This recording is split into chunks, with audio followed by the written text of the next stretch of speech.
You are listening to the Billy D's podcast. We are waiting just a minute for everyone to engage the live stream. Remember, you can find the Billy D's podcast on your favorite platform.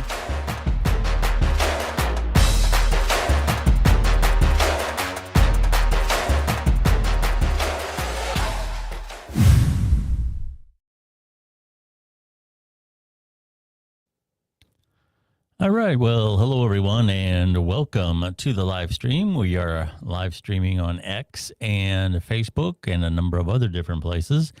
Generally, we wait just a minute or so for everyone to lock on to the live stream, and then we actually record the podcast that you hear on all the major platforms in the background.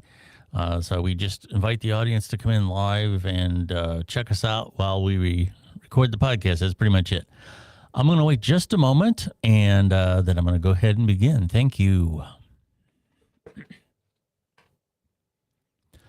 All right. Well, hello, everyone, and welcome to the program. As always, I am absolutely thrilled that you are here. If you've never checked us out before, we are primarily an interview and a commentary-based podcast. We go live Thursday nights. And that's usually a commentary, opinion, analysis type thing.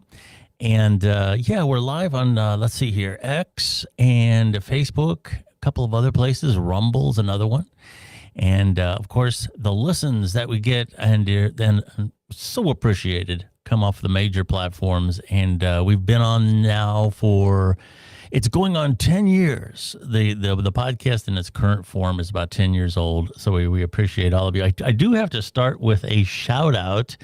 I'm going to shout out to Anna Matson.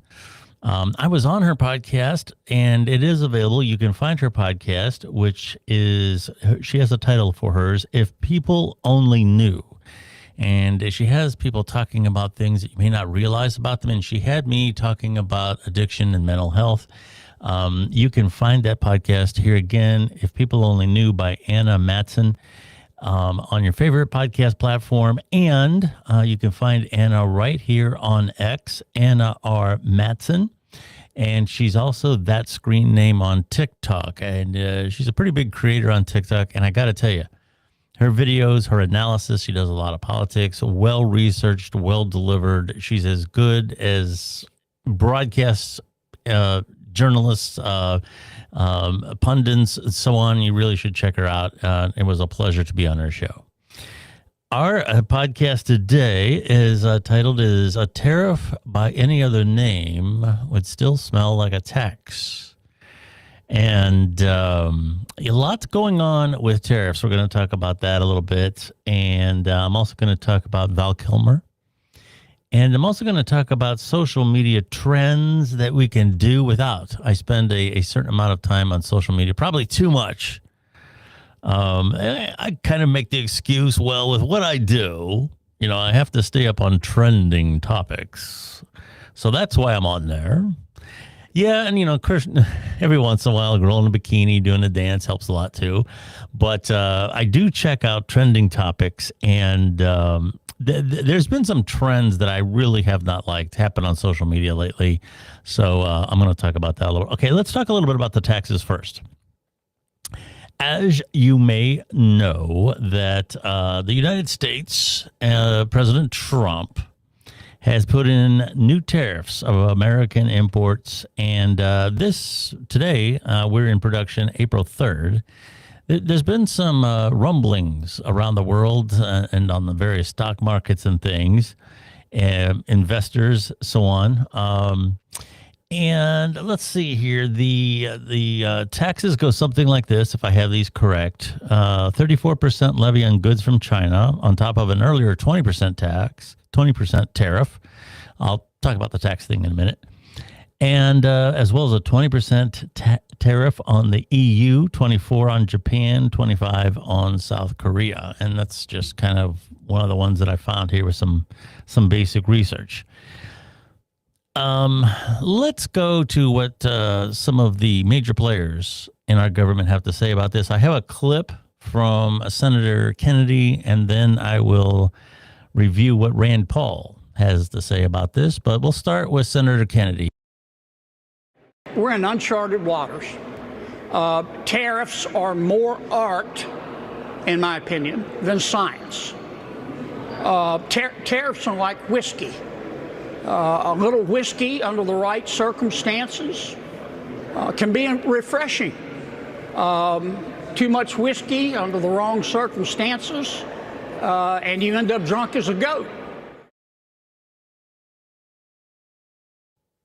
That's a pretty fair comment. I believe by Senator Kennedy there. I have a quote here from Rand Paul, and on tariffs, I think it's just economically, it's a fallacy to think that it will help the country. Senator from Kentucky said, tariffs are a tax, and if you tax trade or you tax anything, you get less of it. I would have to say that, these two people are two fairly big players in the United States government, and neither one of them were jumping up and down saying this is great. And I would have to say that even supporters of these tariffs are just a little, maybe, that type of an attitude. And I'm kind of with that. I've talked before, if you are new to the program, as I often say, I am not a quote unquote, this is my guy, regardless of who it may be, whether it be Trump or Biden or whoever. In this last election, I supported Trump largely because the Democrats and the left wing of that party have gone off the rails.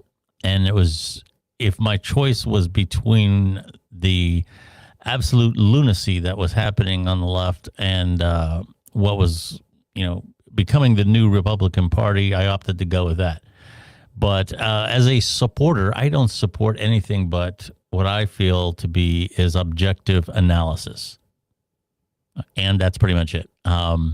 So this isn't going against Trump or going for Trump when I say I'm a little nervous about these tariffs. Tariffs in and of and by themselves, like Senator Kennedy intimated, and I'm not, I'll put this little disclaimer out there, I'm not an economic expert, okay? Just from observing over the years, researching what I can, and actually there is a certain, what's the word I'm looking for here? A certain, I don't want to say magic, but tariffs work in some situations very well, and in other ones they don't. That kind of shadows what Senator Kennedy said. But you have to implement them at the right time and for the right length of time, at the right moment and for the proper length of time. To just throw these things out there and think that they are going to improve the economy by bringing manufacturing in and everything is going to be wonderful, it doesn't always work like that. And there's a number of reasons for that. For one thing, we hear so much about a world economy, and it's just not the idea that things can be made cheaper elsewhere. That's a component of it. That is a component of it. But a lot of times, things can be made better in different situations. So you're tampering not only with the cost of things, and tariffs are basically a cost tax. For example, if something is $100 retail, I mean, you walk into the store and you buy it and it's $100 and there's a 20% tariff on it, that doesn't make it $120. If that item has a cost of, let's say, $50 or $60 when it's imported from the manufacturer, that's where the tax goes and the tariff goes. And I speak interchangeably about tariffs and taxes because I'm kind of with Rand Paul on this. Somebody somewhere along the line has to pay that tax. And that generally gets passed on to the people who are ultimately buying it. And what happens is a lot of those people can't afford it. It's not in their budget for whatever those parts or products are, and they don't buy it. So the logic here is that if we have manufacturers in the United States, and they're forced to build things here in the United States, regardless of the company being domestic or not. You know, a foreign company, if they want to take advantage of the American economy by selling stuff here, they have to build it here. Okay, that's the idea. That's what the argument is for these tariffs. And they also and I do agree with this. There's a lot of foreign markets that won't let American products in. So I certainly understand the frustration here, and I believe this is a legitimate issue. But I just rattled off a whole bunch of tariffs on different countries, the EU and all these other things. And let's presume that this is a good idea, that we will get to more American manufacturing once we get through this. The question is getting through this. How painful is that going to be? That is the big question. And like everyone seems to agree, there's no definite answer. So the other thing I will say about the stock market as well is there's a lot of fluctuations both domestically and abroad with stock prices, investments, and so on. Here again, I don't know if there is such a thing as somebody who can predict the stock market, but I will say this. The stock market likes a certain pattern for a very long period of time. Even if it is bad news, if those parameters of the bad news are clearly set, that is a lot better than uncertainty. And right now, these tariffs are producing in the scale that they are being done with the number of countries and number of markets that they are being done, as was said in those clips, uncharted territory here. There's a lot of uncertainty. There's not a whole lot of people who can stand on a platform and say, this is good or this is bad with a certain amount of certainty. And there's a lot of nuance to what this good and bad is going to be. So with that being said, car prices, other things, you know, if you're talking about a car that's a total import, you're talking about a fair amount of money. And if you're talking about even the domestic cars anymore have a certain number of imported parts, so you could be looking at partial increases. So the question is, if we have to, and President Trump even said, I heard him say, it may be a little tough at first, we're going to hit some bumps, or words to that effect. That can, that's a very ominous, that can mean a lot of things. That can mean a few little bumps, and it can mean a lot of problems for a lot of people. So, and then the other question is the ill will, with Canada and other people that, for the most part, have been allies to the United States. Is this buying a lot of ill will? So, where are we going with these tariffs? Honestly, I'm with a lot of other people. I'm with a lot of people that say that this is nervous, that this is uncharted territory. This is, I don't know how to feel about this. I would hope that if things start to fly off the rails here, that, I believe Senator Kennedy says re-gauge the situation, something like that. I would hope that happens. But this could be an interesting quarter. This could be an interesting half a year coming up here. And some of the negative stuff may be happening already. So we're just going to have to wait and see. I can tell you that tariffs are pretty much, I don't want to say one and the same because they are different as I described how they're implemented. But the problem with that is somebody has to pay for it. When you do this, when you raise the cost of something that you're importing, somebody has to pay it. Either the manufacturer has to absorb it, or that gets passed along to the consumer. And a lot of people say these are not only taxes just in a broad sense, but they're also taxes in terms of what the population has to pay, because if you're paying more for a product that is inflated because of a tariff, that money is going, you are essentially funding a tax that is going to the United States government. I believe that makes sense. I am nervous. I hear, again, I'm not an economic expert, but what makes me nervous about this is I come from the world of science.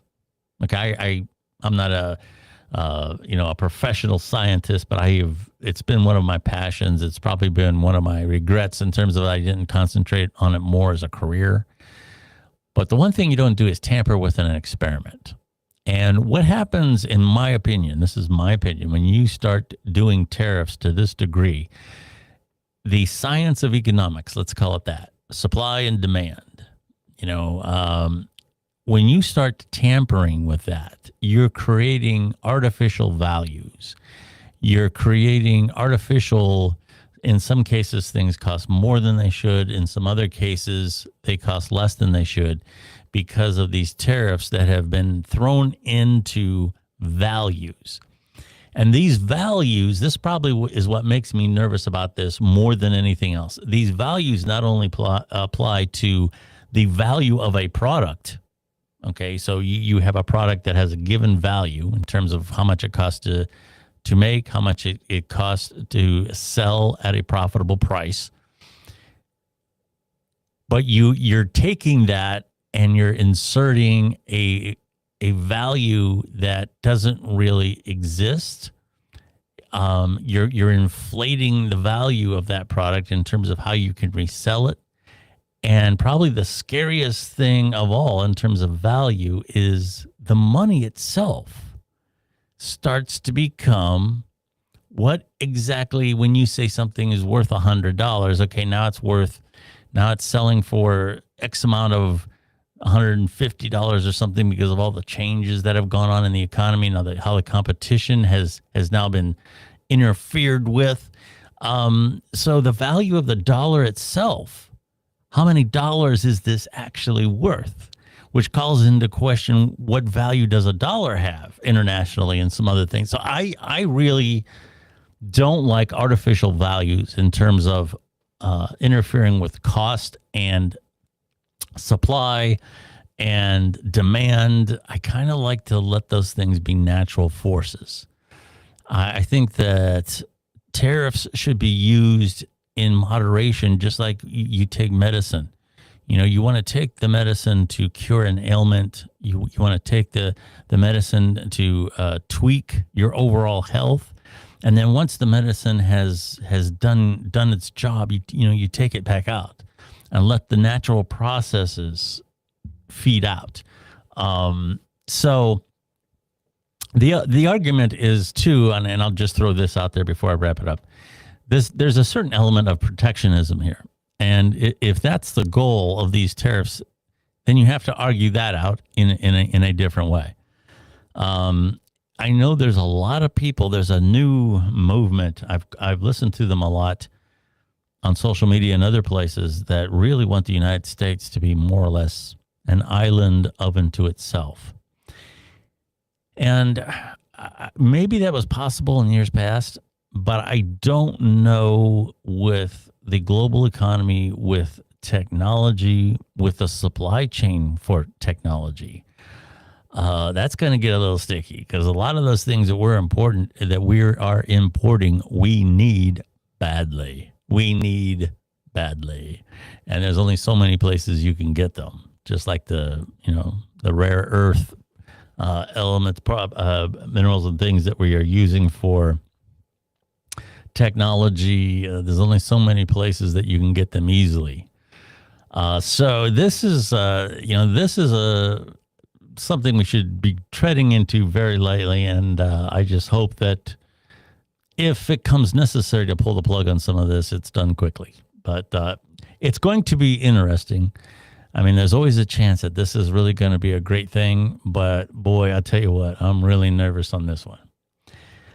Getting into some other things here, Val Kilmer, the actor, he was famous for playing Doc Holliday That's probably the one where he gets quoted. It's one of those famous movie quotes that you always hear. I'll be your Huckleberry.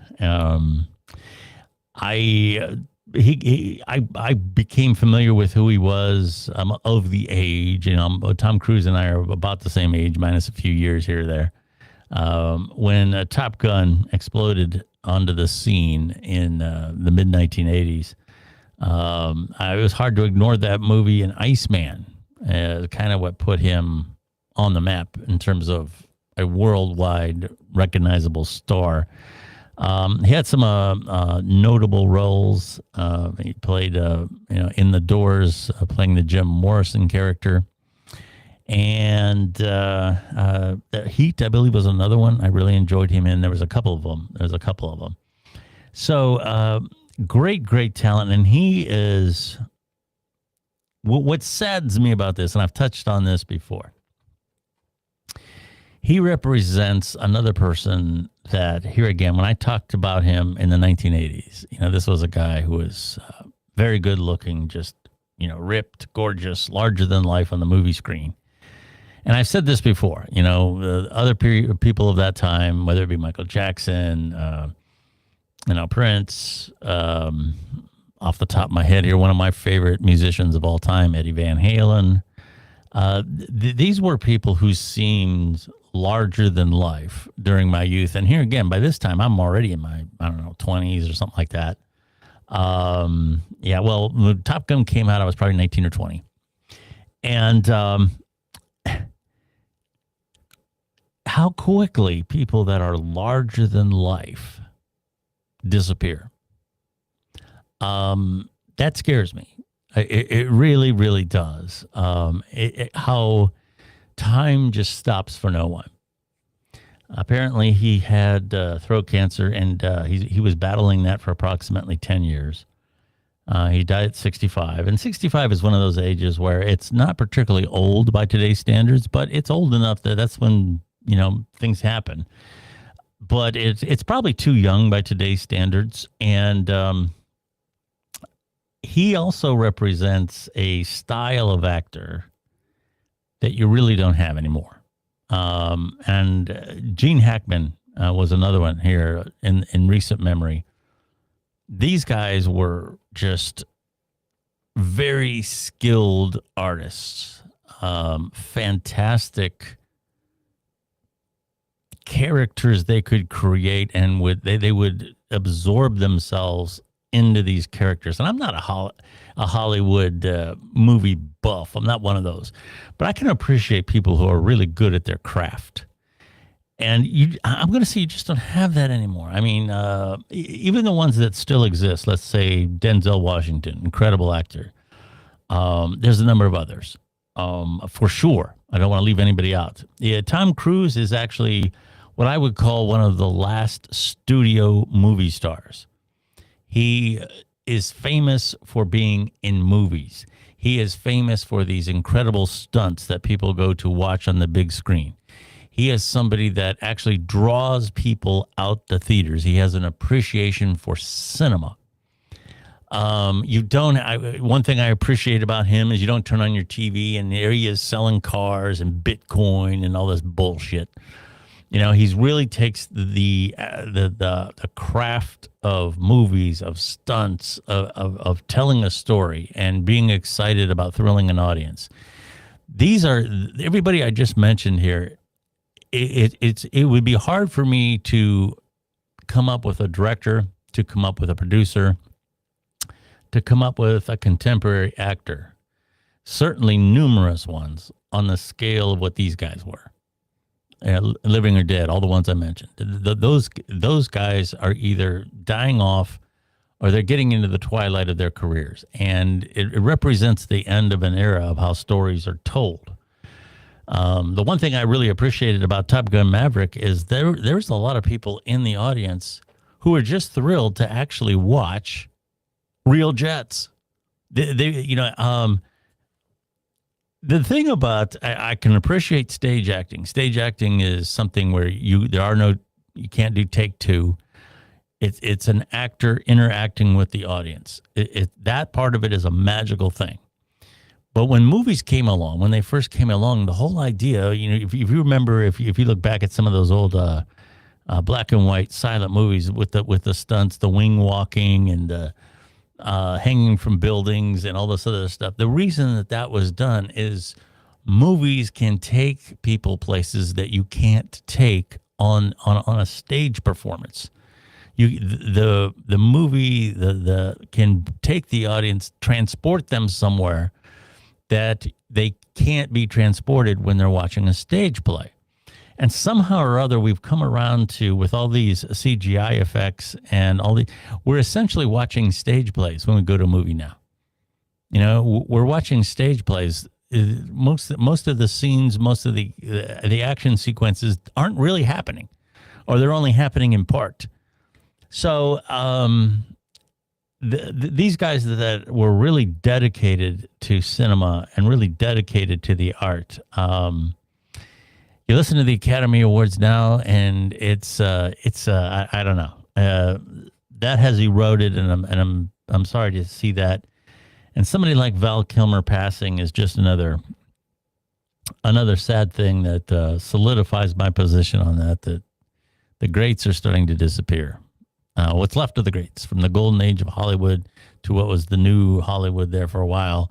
And now those are the last of a breed, I'd say, of people who just loved cinema, just loved the art form.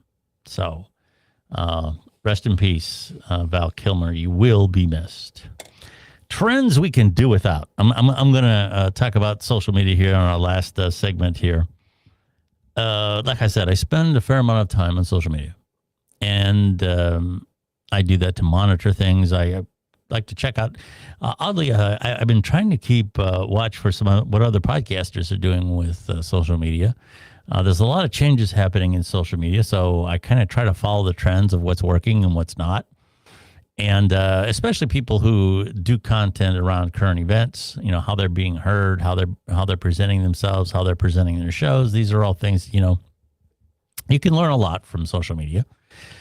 But then I run across things that are just absolutely horrible. I don't know what motivates some of the things that I have run across. And these things have been happening for a while. And I'm sure the things that I'm going to mention are things that you've all heard of. But one of the trends that I can really do without, I don't like anybody being taped in public, having a bad time when they don't realize that they're being taped. I recorded. I don't like that at all. Somebody having trouble with the gas pump. And I don't care how stupid you think that person is. That's a human being. And for some of these videos where people just are having a bad moment in their life, can you imagine being late for work or whatever, and just something isn't working, you do something stupid. And generally, most of us can go on to work and forget about it, move on with the rest of our day. And then all of a sudden, you find out that bad moment now has 500,000 views.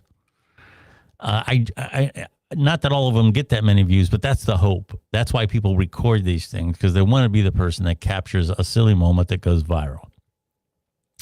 Those are bad enough. But what I've really noticed is with the horrible addiction problem, and I'm from Ohio,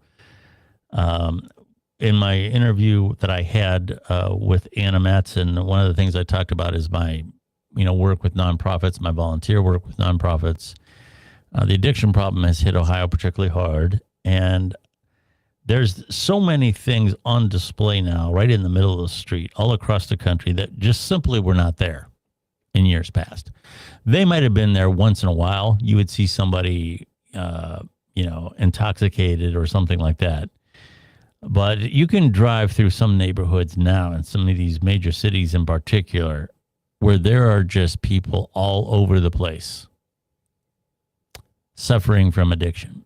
And some of the trends that I've noticed, with people walking stinted, and the zombie drugs that you've heard so much about.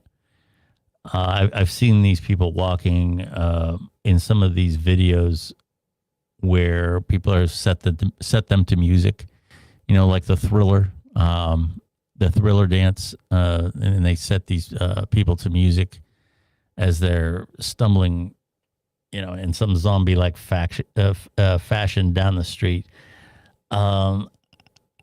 That's disturbing on so many levels.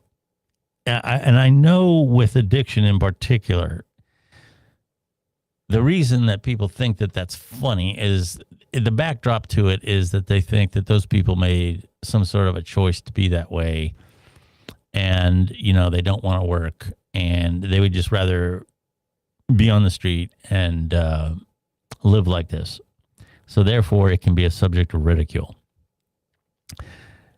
As someone who has been around this addiction problem in Ohio, and it's as bad as it is here anywhere in the country,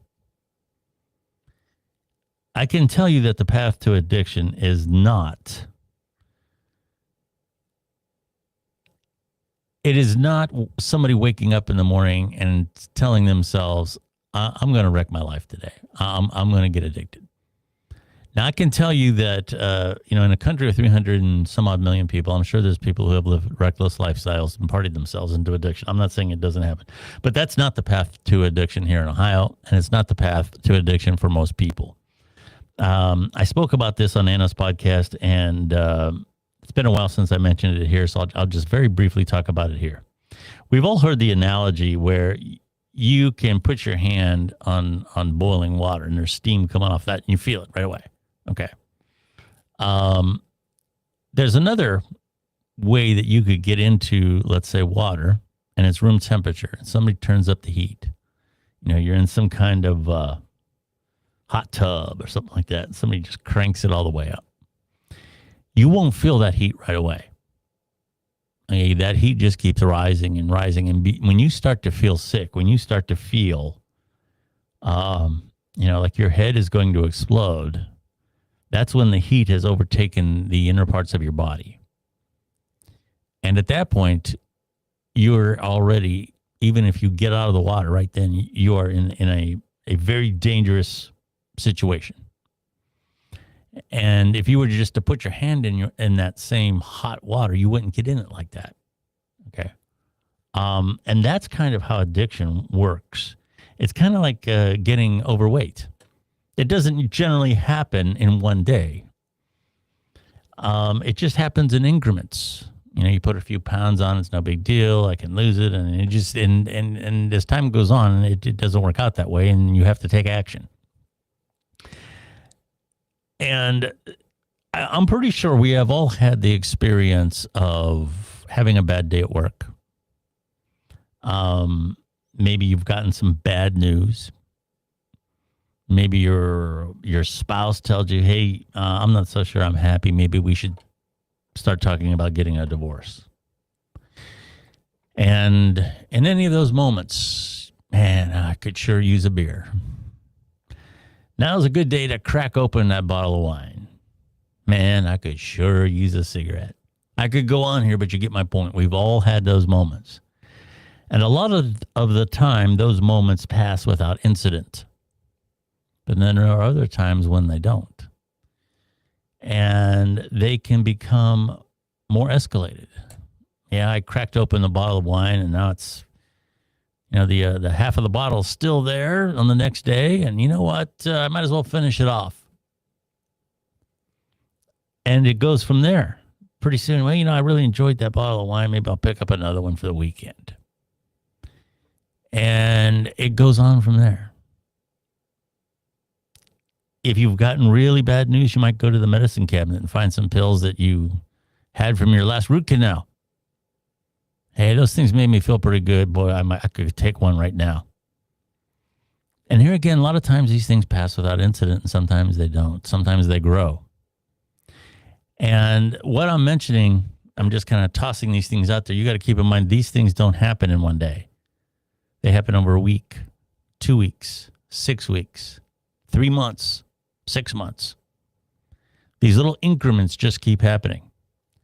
And pretty soon, you can be in a very serious situation. And when you factor in mental health problems intersect with drug use I mean, it's a very tragic combination of peanut butter and chocolate. Those two things just go together. A lot of times because people try to self-medicate, getting back to that bottle of wine after a bad day, and you factor in maybe that person really has depression. Maybe that person really has been through something traumatic, like a death in the family. And making that jump to something that makes you feel better at that point is a very short hop. It is not down the street. I'm hurting. I lost a family member. I want to feel better right now. And that bottle is sitting there. And it's a very short reach. And those things can get out of hand in a very short period of time. So the next time you run across one of those videos where you see somebody that's homeless, and their pain, their addiction is being set to music, just remember that that's a human being. And I can guarantee you in their early days, that isn't where they wanted to be. And I'm all for funny videos. I enjoy the videos where, somebody gets dragged down the street by their dog or something like that. And it's funny stuff. As long as nobody gets hurt and it's just fun stuff. It's everyday things seen on the security camera. That's fine. Or, there's always the video of somebody at a wedding reception or something like that, spouting off at the mouth after they've had a few drinks. The fun stuff, I suppose, is okay. I mean, certainly I've found that stuff humorous, but these tragic circumstances, I'm just not into it. I'm just not into watching people suffer and being set to music. And I just don't dig it. One of the other trends that I can do without on social media is these on the street interviews where, you have this dude with a microphone, and he walks up to these, what are usually very attractive women, and asks them all kinds of dumb questions. Okay. The Hawk Tuah thing to me was the pinnacle of that. And now it's enough because I see them all the time. What would you rather have? Would you rather have a good-looking man who cheats on you, or would you rather have an ugly, loyal boyfriend? And then, of course, these girls are usually, you get all these screwball answers. It was funny for a while, and now I've had enough. The on-the-street interviews, I've had enough. That it was funny, and now it's not. And probably one of the more recent ones, and this is, I don't want to say recent because this type of thing has been done before, but it has never been done as much. And that is, I don't know if it's these OnlyFans girls or who they are, but all of a sudden now it's become a trend to see which one of them can have sex with as many guys as possible. And sometimes these numbers are like 50.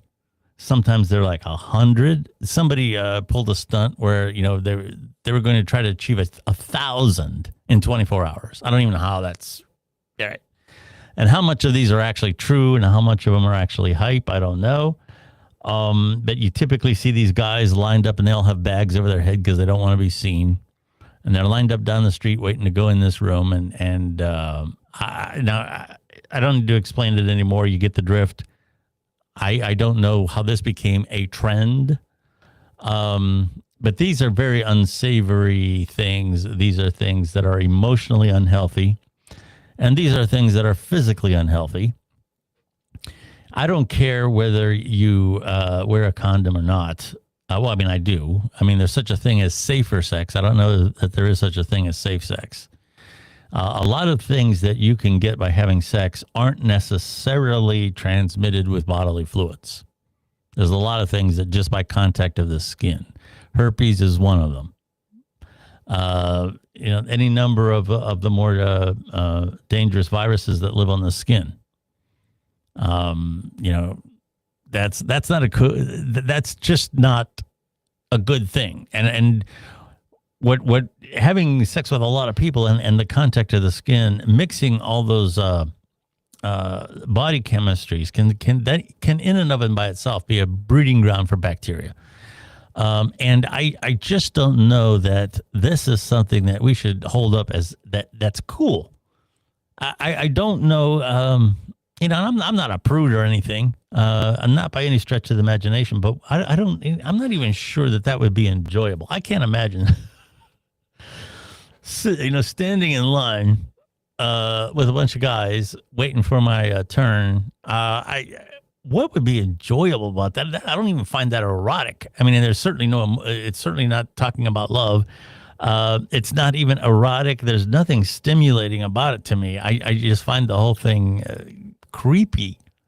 I find it gross. So anyway, these are all trends that I could do without on social media. So, yeah, if you have any suggestions about that, you can do you can tweet them at me on the old Twitter, which is now X, and I probably won't be searching them out. But anyway, while we're on the subject of social media, TikTok. Here again, we are in production April 3rd. I'm not sure what's going to happen with TikTok. I'm almost to the point though where I don't care. I was one of the people when the TikTok ban first started getting bantered about. I was one of the people that said no, and I didn't. Here again, I'm on TikTok, but I don't do a lot on it. I follow the trends and things like that. But no, it really how much it really was a free speech issue is another thing. But I don't like platforms being banned. And it wasn't long after I did that, my videos started getting shut down. What little I did on there was getting shut down. And I am hardly a controversial, creator. I am hardly a controversial figure in the world of podcasting or social media or anything else. I mean, I'm sure there's people who disagree with me. I'm sure there's people who hate my guts. But for the most part, I'm not one of these people that's just throwing gas on controversies. That's not who I am. So why on earth would some of my stuff be turned down? And I'm hearing more and more of this, and the other thing is that TikTok has become the social media version of the home shopping network. And if I had to speculate, what I would speculate is that they don't really want a lot of talking. They don't really want a lot of politics. They don't want anything has any kind of analysis, because they don't want somebody to look at it and have to think and say, no, I'm not in the mood for that. Toss it down. They want things that are entertaining, and they want things that are entertaining, like the dancing and everything, and good looking people and all this other stuff, things that we all enjoy. And the idea behind that is to keep you engaged so that you can sell things. That's the model. And, I've talked about this before. The role of social media has always been traditionally, when it first started, it was always about keeping people engaged so that you could sell them products. So as they're sharing pictures of birthdays and things like that with one another, and they're being on the platform, they're being exposed to ads for new TVs or whatever. Okay. And that model kind of ran thin.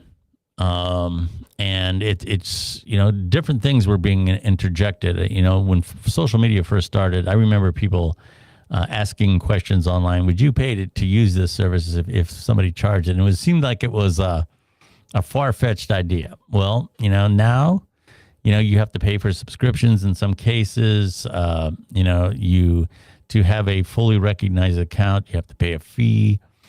And it's getting to the point now where organic reach, and what I mean by that is if you just create good content and to have that get recognized and to be able to cultivate that in any way, that's getting harder and harder to do, because there was a time when your feed and all that was driven by the people you follow.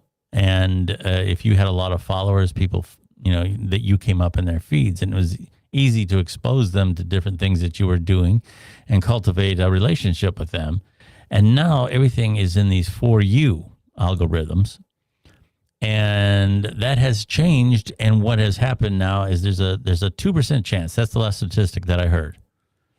The 2% is when you post something now, 2% of your followers might actually see it. So to get any real reach on social media, you almost have to pay for advertising, which is exactly what traditional media has always done. So in my estimation, what TikTok wants is a shopping network, and they want people to produce entertaining content that keeps the listeners or the viewers online, keeps them engaged, keeps them scrolling and getting exposed to more ads. And as they become familiar with some of these larger creators, a lot of these larger creators, it's just like the commercials of the 1970s, as I remember. When I come home from grade school, there's this, and all this for $19.95. But then wait, there's more, and you go into this whole thing. That's exactly what these people sound like. So that what they want is a very pleasant platform. They don't want content that needs thought about or is going to say, I wonder if that's true. I'll go Google it. They don't want that. They want you to enjoy yourself, keep scrolling, the fun content, and buying stuff. And that leads me to believe that the TikTok platform itself might be gearing up for a sale, the sale of it itself. The deadline is coming up in a few days, as we, here again in production, April 3rd. I can't make any predictions. I won't make any predictions. But the situation was it had to be sold by the deadline. There was an extension, was one already. So either somebody's going to have to intervene and find a way to extend it again. I'm not sure how easily that can work, or they're going to have to find an American-based buyer for the platform. So anyway, that is the thing with TikTok. I do feel bad for people that have cultivated an income by creating on TikTok. That's the sad part about it. I hope that it doesn't go away for their case. But the wider issue as a platform, it's not a free speech platform. That's not what it is. It's not a town hall. That's not what it is. And if you're defending it on that premise, there's parts of it that are true, but as a whole, that's not what it is, in my opinion. At least not now. It could change, but we shall see what we shall see. All right, I'm Billy Dees. We're winding this one down. Just a reminder, you can find me, speaking of social media, you can find me on the old on the old Twitter, which is the new X. X marks the spot. The former Twitter, at Billy Dees. That's kind of like my social media home. I do, for the most part, I am still with X.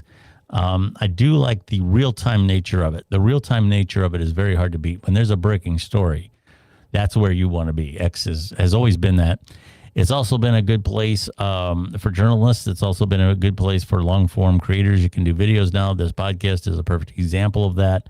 So I'm very much on board with X. And we still have a little bit of a Facebook group, and Billy Dees Podcasts. You can find us on Facebook. We do some of behind-the-scenes stuff. We do some updates on there.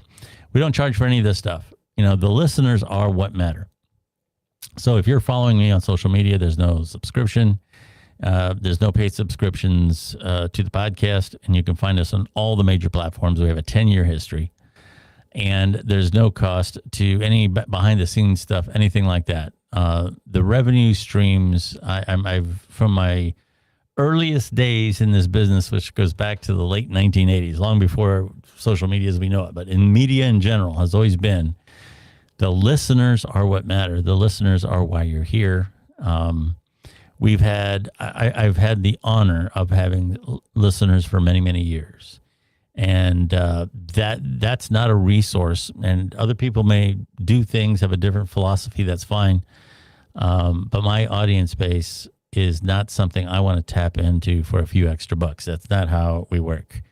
The business model we have, I could explain at another time, but that's not what I'm getting at. The listeners are our fans. Are the people that we want to come in and listen and know that they can enjoy us anywhere they find us without any worries. All right. That's it for today's podcast. I will be talking to you again very, very soon. Stay safe out there. And We'll be back. We'll talk again very soon. Have a good night.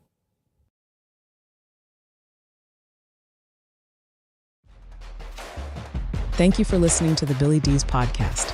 Follow Billy D's on X @BillyD's for updates about the program. Do you listen to music or audiobooks on streaming devices such as Sonos or Amazon speakers? How about on your car sound system? If you use Spotify, Audible, or Amazon Music on any of these systems, you can also listen to the Billy D's podcast the same way. Billy and his team go the extra mile to make sure our podcasts sound as good or better than anything on the radio. Listening to the Billy D's podcast has never been easier. You literally just have to ask.